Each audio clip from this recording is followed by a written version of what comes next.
Alright, hopefully आप सब अच्छे होंगे। आज के इस लेक्चर पे हम बात करेंगे HTML इंजेक्शन के बारे में। ये मेरा फ्रंट एंड वल्नरेबिलिटी का कंटिन्यूएशन पार्ट रहेगा। फर्स्ट पार्ट में हमने देखा था सेंसिटिव डेटा एक्सपोजर। इस लेक्चर पे हम बात करेंगे HTML इंजेक्शन के बारे में। तो अगर आपने हमारा जो पहला वाला पार्ट है वो नहीं देखा तो मैं रिकमेंड करूँगा आप जाइए हमारे 10th लेक्चर को एक बार देखिए, देन उसके बाद आप HTML को देखिए। आप स्टैंड अलोन HTML को देख सकते हैं, बट मैं रिकमेंड करूँगा आप कंटिन्यूएशन में देखिए। तो चलिए बात करते हैं HTML इंजेक्शन के बारे में। उससे पहले मैं आपको एक्सप्लेन कर दूँ। ओके, ये front end then back end. तो देखिए फ्रंट एंड में हमारे पास HTML है, CSS है एंड देन जावास्क्रिप्ट है। बैक एंड में कुछ कोड रन हो रहा है। अभी HTML में क्या हमें इनपुट करेंगे क्या नहीं करेंगे वो सब कंट्रोल होता है बैक एंड के थ्रू। बैक एंड के थ्रू वो सब कंट्रोल होता है। बट लेकिन कई केसेस ऐसे होते हैं जहाँ पे जो वैलिडेशन है वो बैक एंड से नहीं होता और वैलिडेशन फ्रंट एंड पे भी नहीं होता है। इस केस में जो हमारा इनपुट है वो एग्जीक्यूट हो जाता है, क्योंकि ऑब्वियसली कोड है। अगर कोड में आप कोड इंजेक्ट करोगे तो उसका रिज़ल्ट भी कुछ ना कुछ आएगा ही आएगा। तो हमारा जो ये HTML है इसमें हमारा HTML का कोड इंजेक्ट हो जाता है। देन इसके थ्रू ये जो HTML यहाँ पे जो फ्रंट एंड पे HTML है इसको पूरी तरह से हम चेंज या फिर मैनिपुलेट कर सकते हैं। इसको फुल्ली हम चेंज या मैनिपुलेट कर सकते हैं। इसी को हम कहते हैं HTML इंजेक्शन। होपफुली आपको ये समझ में आ गया होगा। अभी हम प्रैक्टिकल भी देखेंगे इसका। प्रैक्टिकल में आपको और भी अच्छे से क्लियर हो जाएगा। तो यहाँ पे मैंने एज़ यूजुअल आपके लिए कुछ नोट्स लिख के रखा है, आप चाहें तो इसको रेफ़र कर सकते हैं। एंड मैं रिकमेंड करूँगा कि आप अपना खुद का रिसर्च भी कीजिए। ऐसा नहीं है कि मैं एक वीडियो या फिर एक लेक्चर बना रहा हूँ, आप इसी लेक्चर से सब कुछ सीख जाओगे। आपको थोड़ा बहुत अपना एफर्ट भी दिखाना पड़ेगा, आपको अपना रिसर्च भी करना पड़ेगा, तभी आप चीज़ों को और भी अच्छे से सीख पाएंगे। एक लेक्चर के डिपेंड में आप मत रहिए। ये लेक्चर तो बहुत ही इंपॉर्टेंट है आपके लिए, बट साइड बाय साइड आपका खुद का रिसर्च भी उतना ही इम्पॉर्टेंट है जितना इम्पॉर्टेंट ये लेक्चर है। तो मैं रिक्वेस्ट करूँगा कि आप ये नोट्स बनाएं, देन अपना खुद का रिसर्च भी कीजिए। तो यहाँ पे मैंने आपके लिए इम्पॉर्टेंट पॉइंट लिख दिया है, जो कि ऑलरेडी मैंने एक्सप्लेन कर दिया है कि बैक एंड में वैलिडेशन होता है कि यूज़र फ्रंट एंड में क्या इनपुट करेगा। बट कई केसेस में फ्रंट एंड बैक एंड में रहता नहीं है, और फ्रंट एंड में बैक एंड में वैलिडेशन नहीं रहता है और फ्रंट एंड में भी वैलिडेशन नहीं रहता है। देन उस केस में क्या कर सकते हैं, हम अपना इनपुट की जगह पे हम अपना कोड डाल सकते हैं। जिनको नहीं पता इनपुट क्या है वो हमारे पुरानी लेक्चर्स देखें। इनपुट हमने बहुत ही अच्छे से कवर किया था हमारे आर्किटेक्चर में एंड HTML कंपोनेंट में। इनपुट मतलब यहाँ पे एक यूज़र नेम पासवर्ड डालने का जगह या फिर ऐसा कुछ भी स्पेस जहाँ पे हम कुछ लिख सकते हैं, कुछ टाइप कर वेबसाइट को अपना इनपुट दे सकते हैं। अब उस इनपुट के जगह पे हम चाहे तो अपना खुद का कोड लिख सकते हैं, जैसे HTML जावास्क्रिप्ट ये सब का कोड लिख सकते हैं। एंड अगर उसमें फ़िल्टर नहीं होगा, वेबसाइट को अगर ये पता नहीं रहेगा कि इसको हमें रन नहीं करना है और वो डायरेक्टली रन कर दे, तो हमारा जो वेबसाइट है उसका लुक एंड फील दोनों चेंज हो जाएगा। एंड इसको हम यहाँ पे सैनिटाइजेशन भी बोलते हैं। सैनिटाइजेशन में आ जाता है कि वेबसाइट को क्या रन नहीं करना चाहिए एंड देन वेबसाइट को क्या रन करना चाहिए। तो सैनिटाइजेशन में जो भी कोड होते हैं वो वेबसाइट को रन नहीं करना चाहिए। एंड जैसे नॉर्मल इनपुट होते हैं, आपने कुछ भी लिखा वो एग्जीक्यूट यानी कि वो रन करना चाहिए। सैनिटाइजेशन में ये होता है और इसी को हम सैनिटाइजेशन भी बोलते हैं। तो होपफुली आपको ये क्लियर हो गया होगा। एंड अभी हम नेक्स्ट स्लाइड में देखते हैं हमारा कुछ और थोड़ा टॉपिक। उसके बाद हम प्रैक्टिकल की तरफ मूव करेंगे।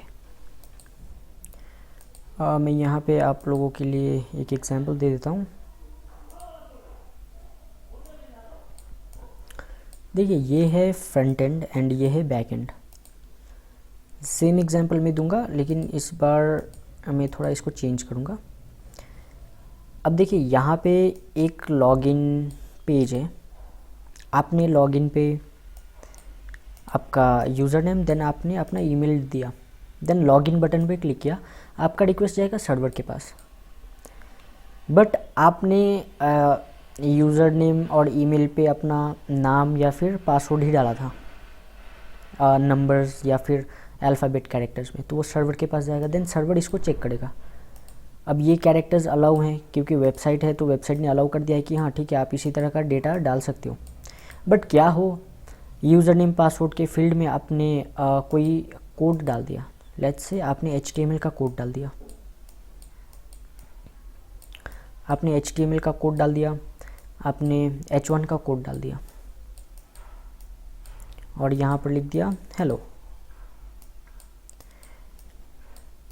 तो अगर ये वेबसाइट के ऊपर कोई भी वैलिडेशन नहीं लगा हुआ है, अगर इस वेबसाइट के ऊपर कोई भी वैलिडेशन नहीं है, तो ये आपका जो आपने कोड लिखा है HTML कोड, ये वेबसाइट एक्सेप्ट करेगा, सर्वर के पास सेंड कर देगा।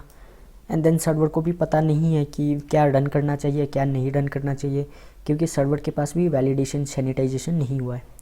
तो सर्वर क्या करेगा, इसको डायरेक्ट प्रोसेस कर देगा एज अ कोड। अब एज अ कोड प्रोसेस करेगा तो आपकी जो वेबसाइट है, वेबसाइट में आपका एक हेडिंग 1 बन जाएगा।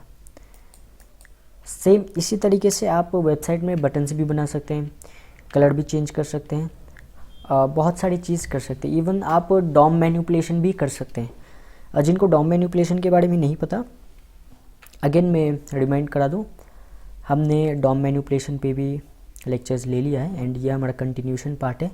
तो मैं रिकमेंड करूँगा कि आप लोग जाइए एंड हमारे पुराने लेक्चर्स को एक बार देखें, तभी आपको अच्छे से अंडरस्टैंड होगा।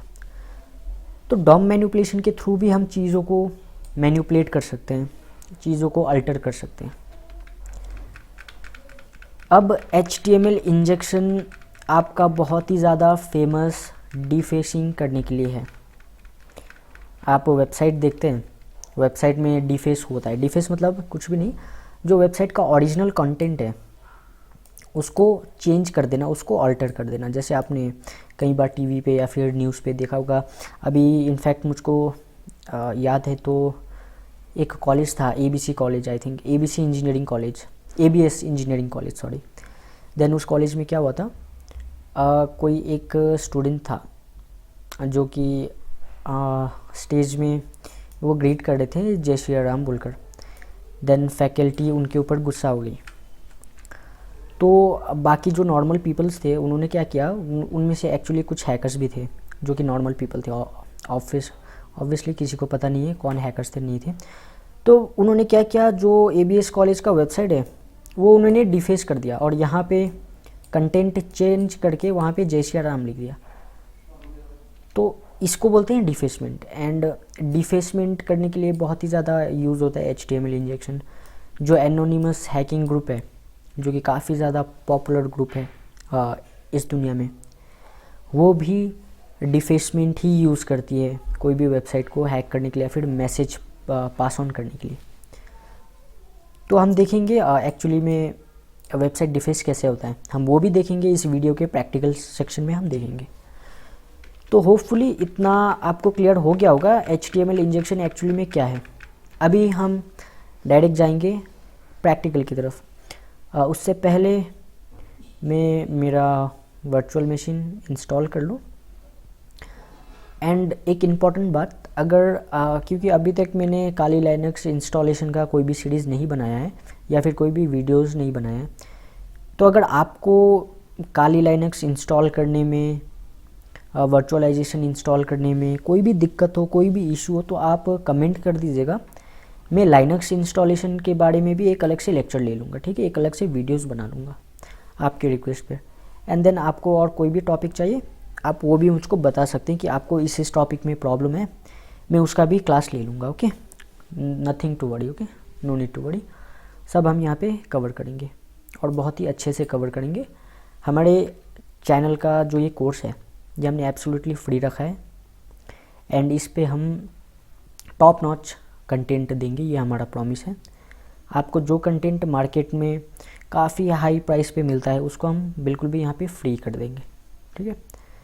तो अभी चलिए हम प्रैक्टिकल की तरफ मूव करते हैं, ओके। तो हम अपना प्रैक्टिकल स्टार्ट करते हैं।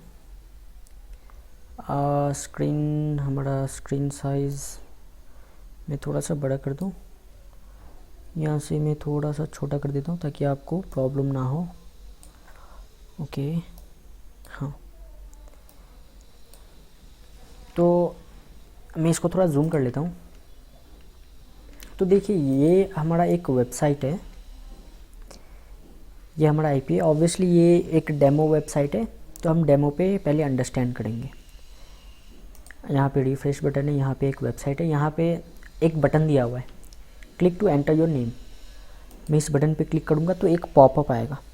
अब ये पॉपअप बेसिकली क्या करेगा, ये एक इनपुट लेगा, है ना। यहाँ पे मैं कुछ भी डाल सकता हूँ। देन मैं इसको ओके कर दूँगा तो यहाँ पे दिखा देगा योर नेम इज़ दिस। तो यहाँ पे ये मेरा नॉर्मल नेम दिखा रहा है। अभी मैं आपको दिखाता हूँ, मैंने यहाँ पे अपना नाम लिखा।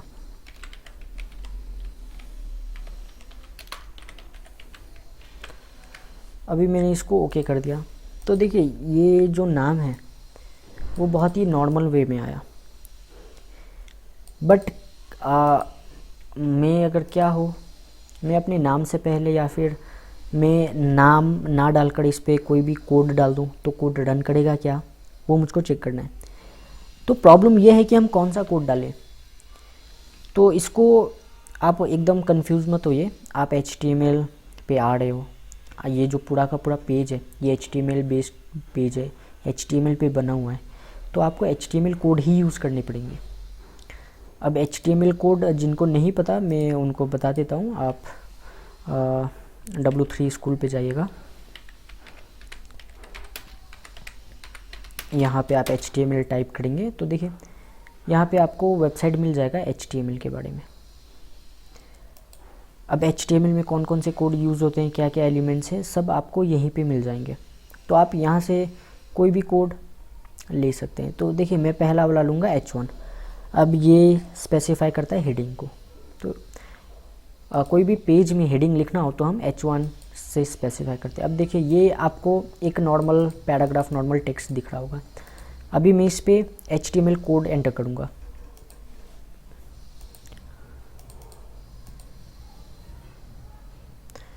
अभी मैं सबसे पहले लिखूँगा HTML का कोड जो कि हेडिंग लिखने के काम आता है, जो है H1।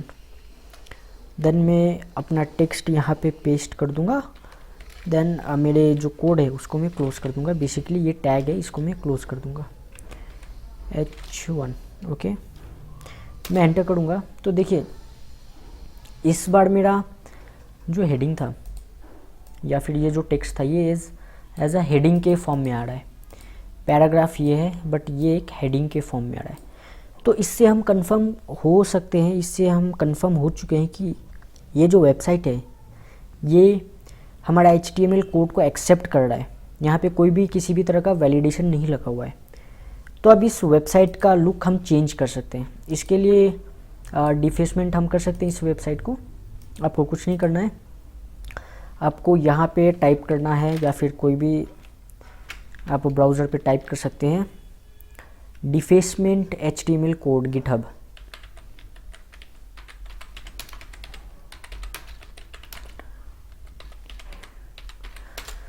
तो मैंने टाइप किया तो देखिए यहाँ पे डिफेसमेंट HTML कोड, अच्छा डिफेस पेज यहाँ पे है, डिफेस वेबसाइट यहाँ पे है। तो यहाँ पे कुछ HTML के बने बनाए कोड मिल जाते हैं जिनको यूज़ कर कर हम वेबसाइट का लुक्स चेंज कर सकते हैं। मुझको थोड़ा देखना पड़ेगा यहाँ पे डिफेसमेंट कोड।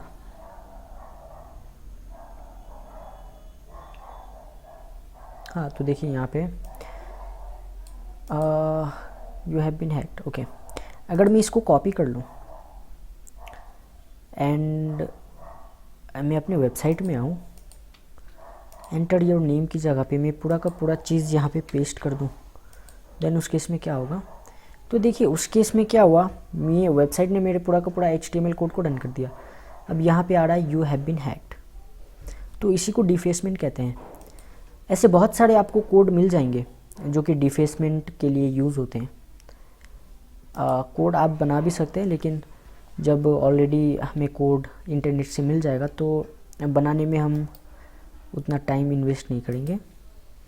लेकिन आपको मैनुअली बनाने भी आना चाहिए, क्योंकि कई बार अगर आप डिफेसमेंट ऑलरेडी, ऑल्दो डिफेसमेंट उतना ज़्यादा इम्पॉर्टेंट नहीं है क्योंकि ये इलीगल कामों के लिए यूज़ होता है एंड हम यहाँ पे एथिकली सीख रहे हैं, तो कई बारी डिफेसमेंट करने के टाइम में हमें कुछ कंटेंट को चेंज करना पड़ता है, तो इसलिए आपको मैनुअली अंडरस्टैंडिंग होना भी काफ़ी ज़्यादा ज़रूरी है। ये कुछ लंबा सा कोड है, अभी मैंने इसको एनालाइज़ नहीं किया कि ये क्या का कोड है, ये डिफेसमेंट का ही है। मैं इसको एक बार कॉपी कर रन कर देखता हूँ। एक बार मैं रन कर देखूँगा कि ये कोड रन करने से क्या होता है। तो देखिए काफ़ी ज़्यादा लंबा कोड है, इसमें कलरिंग भी किया हुआ है, CSS जावास्क्रिप्ट भी यूज़ किया गया है। एंटर योर नेम, अभी मैं इसको पेस्ट करता हूँ।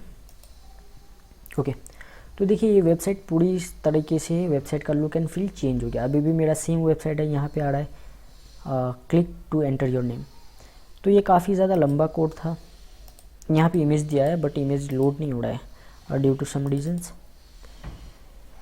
तो इसको कहते हैं वेबसाइट डिफेसमेंट। अभी मैं अगर इसका व्यू पेज सोर्स करूँगा तो आप देखिए व्यू पेज सोर्स में थोड़ा सा जूम कर देता हूँ। अब देखिए व्यू पेज सोर्स में क्या हुआ था, बॉडी बटन दिया हुआ है। अब जैसे ही बटन पे हमने कुछ डाला तो क्या रन हुआ, स्क्रिप्ट रन हुआ, प्लीज़ एंटर योर नेम, और हमारा जो इनपुट था वो इनपुट आ गया स्क्रिप्ट के अंदर, यहाँ पे स्क्रिप्ट के अंदर आ गया। अब ऑब्वियसली जावास्क्रिप्ट यूज़ होता है HTML को डायनेमिक रन करने के लिए या फिर डायनेमिक बनाने के लिए। तो अगर कोई भी कोड HTML का कोई भी कोड हमारे अगर स्क्रिप्ट टैग के अंदर आ जाए तो वो ऑटोमेटिकली रन हो जाएगा, नहीं आए तब भी रन हो जाएगा, बट जनरली HTML इंजेक्शन वहीं पे मिलता है जहाँ पे जावास्क्रिप्ट मैनिपुलेशन परफॉर्म करता है या फिर जावास्क्रिप्ट डायनेमिक कंटेंट चेंज करने का कैपेसिटी रखता है। एंड इस केस में हम क्रॉस साइट स्क्रिप्टिंग भी रन कर सकते हैं, बट इस केस में क्रॉस साइट स्क्रिप्टिंग उतना इम्पैक्टफुल नहीं होगा, तो इसलिए मैंने यहाँ पे HTML इंजेक्शन दिया। अभी आप देखो यहाँ पे मैं अगर क्रॉस साइट स्क्रिप्टिंग का पेलोड लिख दूँ और यहाँ पे दे दूँ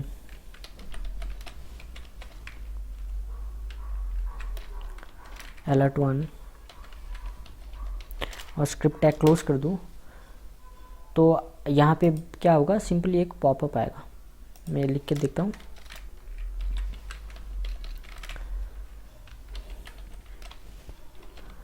स्क्रिप्ट अलर्ट 1, उसके बाद मैं यहाँ पे स्क्रिप्ट टैग को क्लोज कर देता हूँ, SCRIPT।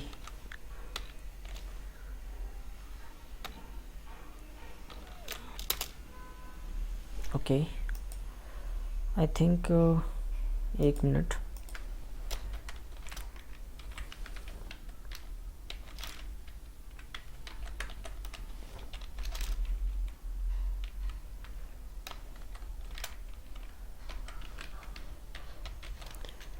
मैं इसको कॉपी कर लेता हूँ।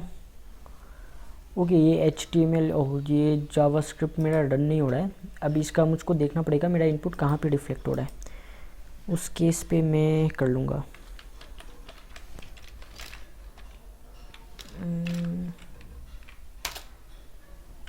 देखिए ये alert1 है, यहाँ पे आ रहा है। मैं इसको क्या करूँगा, सेलेक्ट करूँगा, देन मैं करूँगा व्यू सेलेक्टेड सोर्स। मैं इसको जैसे ही क्लिक करूँगा तो मैं थोड़ा सा जूम कर लेता हूँ, तो देखिए ये मेरा हो रहा है पैरा टैग में, है ना, जो P टैग है उसमें हो रहा है। तो अभी मुझको स्क्रिप्ट टैग पॉप करना है तो मैं क्या करूँगा, सबसे पहले मैं पैरा टैग को क्लोज कर दूँगा यहाँ पे, एंड देन मैं यहाँ पे लिख दूँगा स्क्रिप्ट टैग। अब हम ट्राई करते हैं, अभी भी हमारा नहीं हुआ, हम एक बार फिर से करते हैं। पी हमने क्लोज किया, उसके बाद ये भी हमने किया। अभी देखिए अभी हमारा ये आ रहा है, एंड मैं इसको अगेन सेम चीज़ करूँगा। अभी आप कंफ्यूज मत होइए कि मैं यहाँ पे क्या कर रहा हूँ, क्योंकि अभी मैंने क्रॉस साइट स्क्रिप्टिंग के लिए कुछ बना के नहीं रखा है। जो हमारा lecture, upcoming lecture cross site scripting के ऊपर होगा, बट अभी मैंने बनाया नहीं, तो आपको लग रहा होगा कि मैं ये क्या टाइप कर रहा हूँ। तो आप कंफ्यूज मत होइए, सब चीज़ों को हम कंप्लीट करेंगे। तो देख लीजिए हमारा स्क्रिप्ट जो क्रॉस साइट स्क्रिप्टिंग का पेलोड था वो क्यों रन नहीं हुआ, क्योंकि हम पैरा टैग के बाहर आ ही नहीं रहे। हम पैरा टैग के अंदर है और मैं बाहर आने का ट्राई कर रहा हूँ, तो यहाँ पे वैलिडेशन लगा हुआ है कि नहीं आप ऐसा कुछ नहीं कर सकते। मैंने यहाँ पे ग्रेटर देन का साइन दिया था, वो NGT में कन्वर्ट हो गया, तो इसकी वजह से यहाँ पे क्रॉस साइट स्क्रिप्टिंग रन नहीं हो रहा है। But most of the cases में रन हो जाएगा। ये एक लैब है और ये लैब HTML इंजेक्शन परफॉर्म करने के लिए ही बनाई गई थी। देन इसीलिए ये आपका क्रॉस साइट स्क्रिप्टिंग का पेलोड या फिर क्रॉस साइट स्क्रिप्टिंग को रन नहीं कर रहा है। अगर आपको रियल लाइफ एग्जांपल या फिर रियल लाइफ वेबसाइट पे चेक करना है तो एक वेबसाइट है टेस्टफायर, इस पे भी हम चेक कर सकते हैं। इस पे हर तरीके का वल्नरेबिलिटी आपको मिल जाएगा।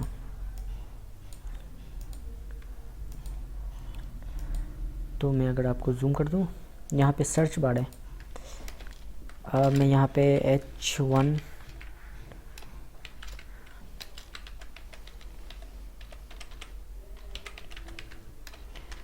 उसके बाद मैं यहाँ पे H1 क्लोजिंग कर दूं, तो देखिए ये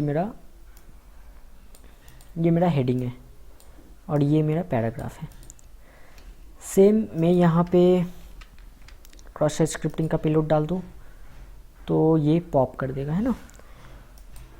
HTML भी इसने रन कर दिया एंड मेरा जो पेलोड था वो पेलोड भी इसने रन कर दिया। देखिए ये था हमारा पैराग्राफ, एंड देन जो मैंने रन किया था HTML कोड डालकर वो हमारा हेडिंग था। तो होपफुली आपको ये प्रैक्टिकल डेमोन्स्ट्रेशन काफ़ी ज़्यादा पसंद आया होगा, आपने कुछ नया सीखा होगा। अभी हम चलते हैं फिक्सिंग की तरफ। हमें ये पता होना चाहिए कि HTML इंजेक्शन या फिर input validation cross site scripting को फिक्स कैसे करते हैं। तो सबसे पहले हम बात करते हैं HTML इंजेक्शन को फिक्स कैसे करते हैं। उसके लिए अगेन मैं स्लाइड्स पे जाऊंगा, आपको शो कराऊंगा।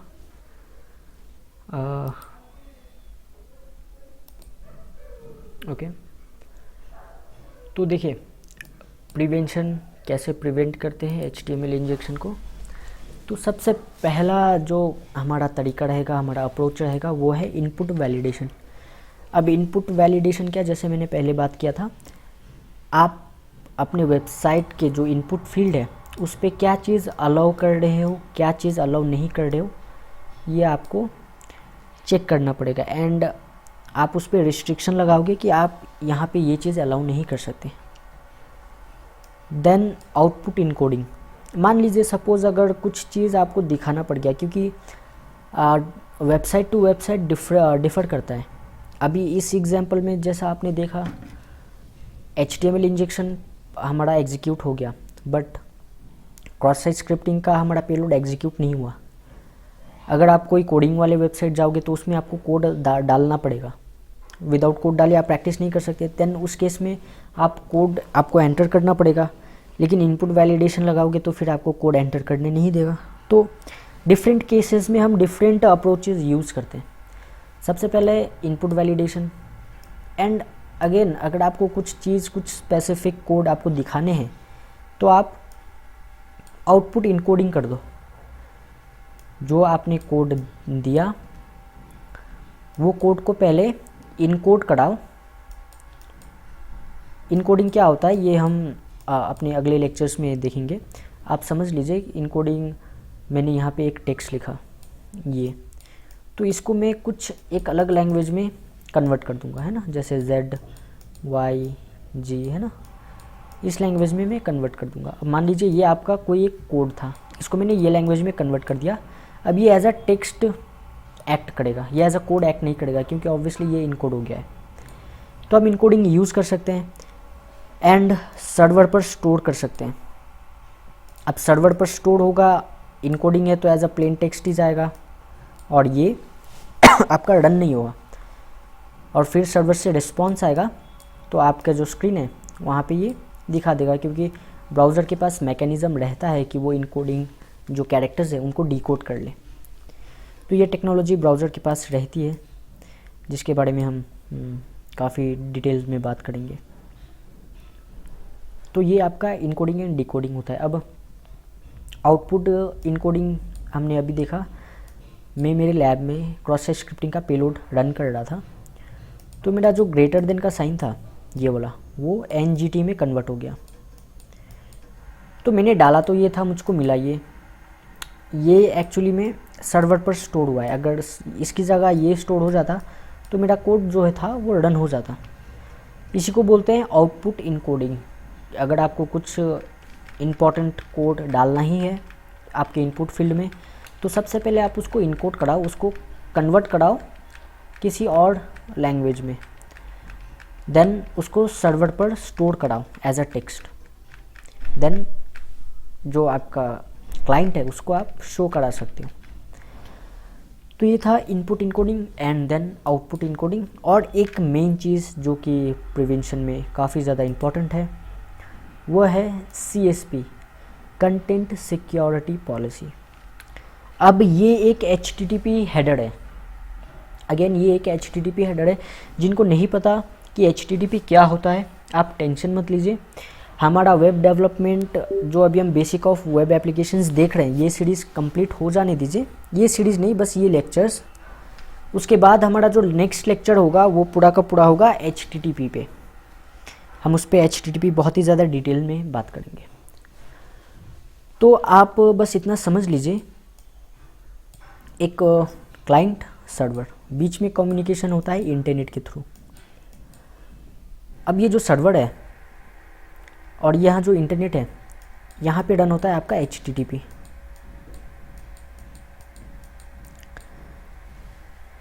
आपका जो भी इंटरनेट सर्व होता है वो HTTP के थ्रू होता है। सर्वर है, सर्वर HTTP का कुछ ऐसा स्पेसिफिक या फिर स्पेशल हेडर्स होते हैं जो सर्वर यूज़ करते हैं, जैसे कि एक CSP, ये एक HTTP का हेडर है CSP। इस पे जो डेवलपर है CSP इम्प्लीमेंट करता है, देन इसको डिफ़ाइन करता है कि मुझको क्या चीज़ यूज़ करना चाहिए, क्या चीज़ नहीं करना चाहिए। यहाँ पे आप देख भी सकते हैं, implement content security policy header to restrict the type of content that can be execute on the web page. तो CSP यूज़ कर जो भी डेवलपर है वो यूज़र को रिस्ट्रिक्ट कर सकता है कि हमें ये जो कंटेंट है, जैसा कि मैंने देखा है, ये कोड या फिर ये स्क्रिप्ट रन होना चाहिए या नहीं होना चाहिए। अब ऑब्वियसली CSP डेवलपर डिफ़ाइन करते हैं, तो CSP में उनका भी तो डिफरेंट सर्वर होगा, जैसे कि हमने आर्किटेक्चर में बात किया था, तो वहाँ से भी वो कोड लेते हैं। तो अपना CSP में जो उनका सर्वर है अलाउ करते हैं, जो एक्सटर्नल सर्वर है वो डिसअलाउ करते हैं, और ऐसे करते करते एक बग जनरेट हो जाता है, जिसकी वजह से हम CSP जो मैकेनिज़्म है उसको बाईपास भी कर सकते हैं, जो कि हम एडवांस लेवल पे देखेंगे। अभी आप याद रखिए कि CSP एक बहुत ही इम्पॉर्टेंट हेडर है as point of security, prevent करने के लिए HTML injection and then cross site scripting injection. Hopefully आपको हमारा आज का लेक्चर काफ़ी ज़्यादा पसंद आया होगा, एंड मैं आपसे रिक्वेस्ट करूँगा आप हमारे चैनल को लाइक सब्सक्राइब ज़रूर कीजिए, एंड अगर आपको हमारी वीडियोस पसंद आ रहे हैं तो आप हमें सपोर्ट कर सकते हैं। सपोर्ट करने के लिए आपको कुछ करना नहीं है, आपको बस सब्सक्राइब और लाइक कर देना इस वीडियो को। अगर आपको और भी कुछ चीज़ सीखना है या फिर आपको कुछ चीज़ में प्रॉब्लम है तो आप हमें कमेंट भी कर सकते हैं। आप हमें बता भी सकते हैं कि सर मुझको इस चीज़ में प्रॉब्लम है। जैसे मैंने अभी यहाँ पे HTML का बात किया, मैंने यहाँ पे HTTP का बात किया, मैंने यहाँ पे बाईपासिंग का बात किया। अगर इसमें किसी भी चीज़ में आपको प्रॉब्लम है तो आप हमें बता सकते हैं कमेंट के थ्रू। हम इसके ऊपर एक अलग से डेडिकेटेड लेक्चर्स लेके आएंगे आप लोगों के रिक्वेस्ट पर, ठीक है। तो होपफुली आपको आज का लेक्चर पसंद आया होगा। इसी के साथ हम मिलते हैं अपने नेक्स्ट लेक्चर में। तब तक के लिए आप सभी को बाय बाय।